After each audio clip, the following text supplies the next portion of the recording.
अरे अरे, रुकिए जरा। हमारे चैनल पर आपका बहुत बहुत स्वागत है। पर क्या आपने सब्सक्राइब बटन को दबाया? सब्सक्राइब करिए और हमारे दोस्त बन जाइए।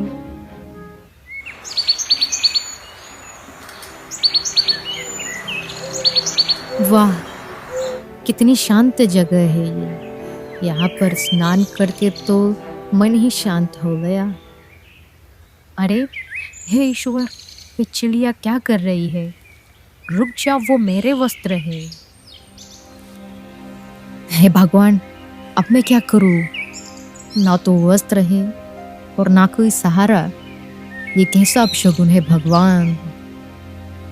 सैनिक, सैनिक, पता नहीं ये लोग भी कहाँ चले गए।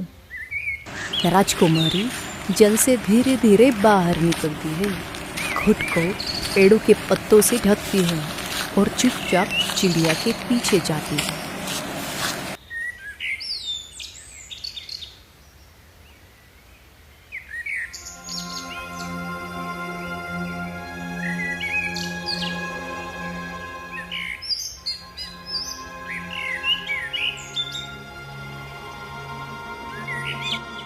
तो ये सब तुम्हारा षड्यंत्र था? हे कपटी सन्यासी, अपनी तपस्या की आड़ में तो स्त्रियों के वस्त्र चुराता है। साधु ध्यान से बाहर आता है, आंखें धीरे से खोलता है। ये तुम क्या कह रही हो बेटी? ज्यादा बोले मत बनो। मेरे वस्त्र उस चिड़िया ने उड़ाए और अब वो वस्त्र तुम्हारे सामने पड़े हैं। अब समझ में आया कैसे पाखंडी साधु महिलाओं को लज्जित करते हैं। मैं तो यहाँ पर तप कर रहा था। मैं कई वर्षों से एक ही स्थान पर बैठा हुआ हूँ। झूठ मत बोलो। तुमने एक स्त्री की इज्जत पर हाथ डाला है और उसके लिए मैं तुम्हें क्षमा नहीं कर सकती। मैं राजकुमारी सुधर्मा तुम्हें श्राप देती हूँ कि तुम्हारी तपस्या भंग हो जाए, तुम्हारा तेज नष्ट हो जाए और तुम कभी भी तप करने के लायक नहीं बचो।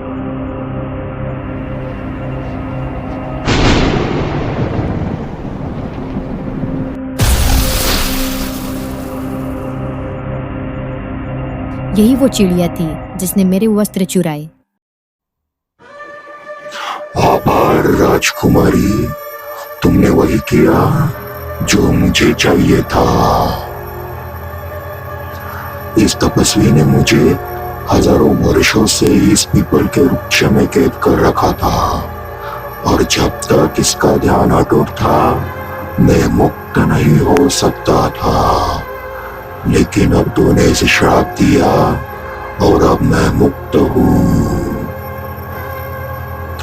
अब मैं पूरे राज्य को निकल जाऊंगा, कोई नहीं बचेगा, ना स्त्री, ना राजा, ना कोई बच्चा।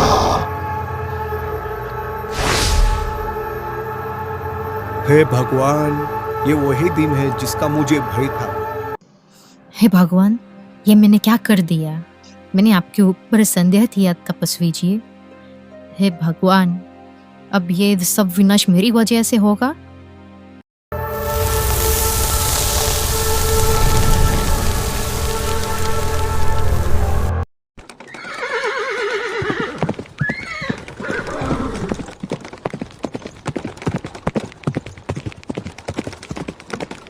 पिताजी, पिताजी, कहाँ हो आप?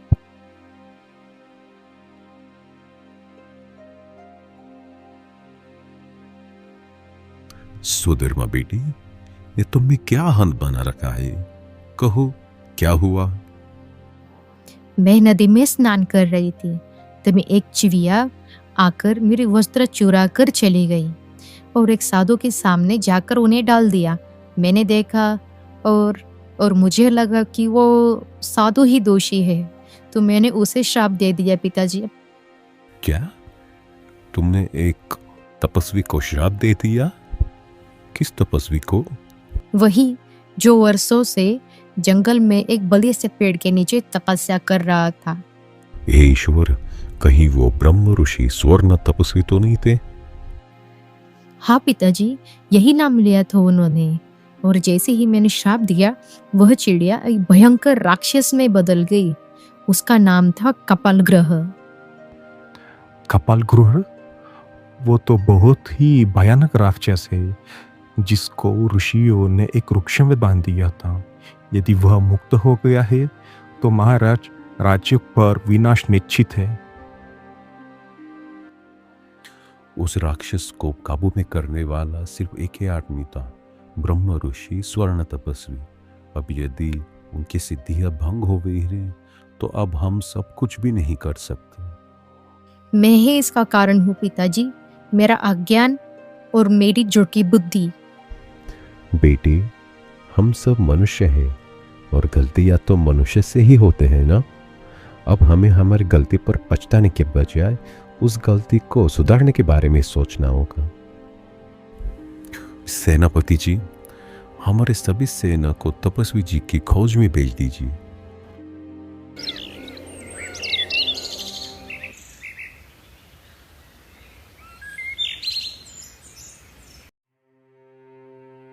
हे ब्रह्म ऋषि, आपने वर्षों तक राक्षस को जंगल से बांध कर रखा और एक मासूम कन्या के श्राप ने सब कुछ छीन लिया। कपाल गृह मुक्त हो गया है।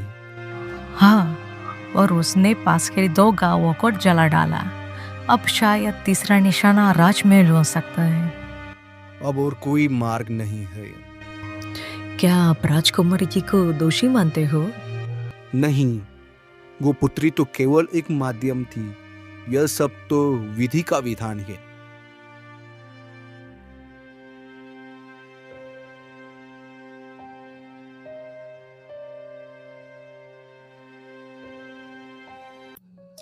मेरी भूल से इतने प्राण नष्ट हो गए, साधु की तपस्या भंग हो गई, कपाल ग्रह मुक्त हो गया और वो कपाल ग्रह अब न जाने कितने लोगों की जान लेगा।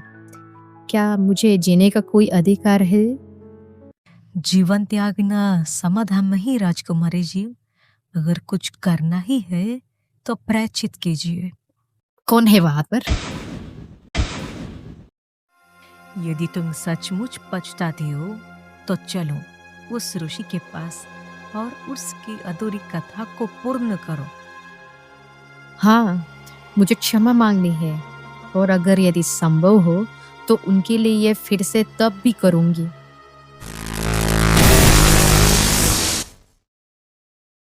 हे महात्मा, मुझे क्षमा कर दीजिए।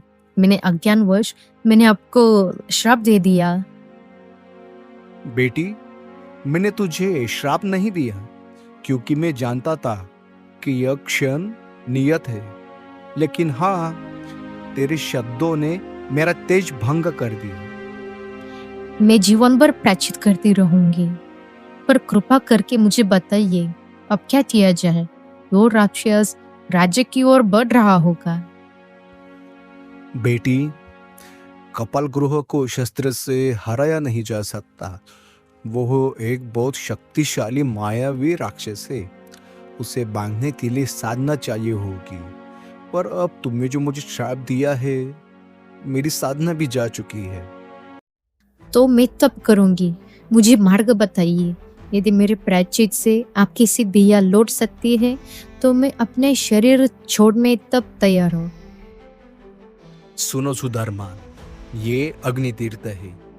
यहाँ पर यदि तुम बिना अग्नि से डरे मंत्रों का उच्चारण और मौन साधना करो तो मेरी सिद्धियां तुम्हारे माध्यम से पुनर्जागृत हो जाएंगी।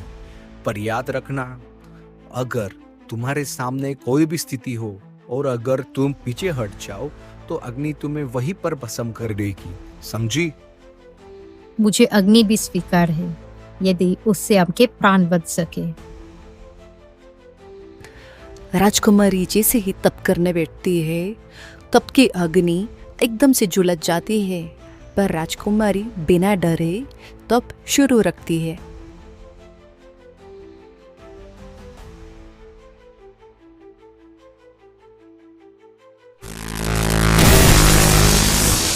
जैसे जैसे राजकुमारी बिना डरे तपस्या पूर्ण करती है, वैसे वैसे तपस्वी की साधना भी वापस आने लगती है।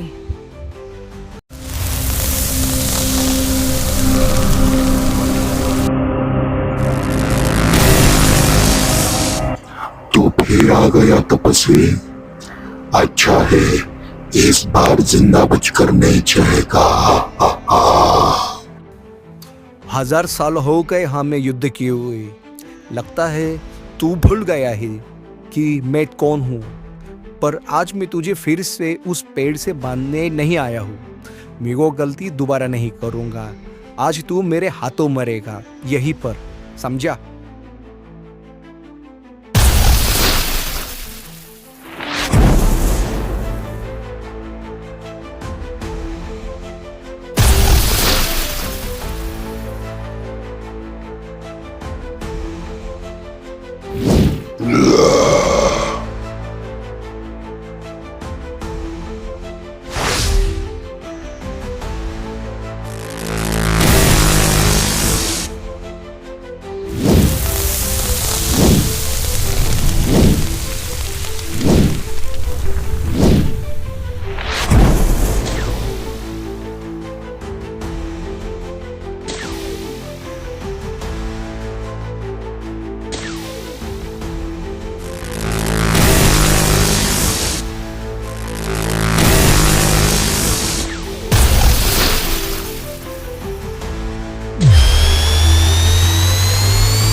बेटी, तूने ना तो केवल भूल स्वीकार की, बल्कि उसके सुधार कर दी दिखाया। एक स्त्री कुछ भी कर सकती है।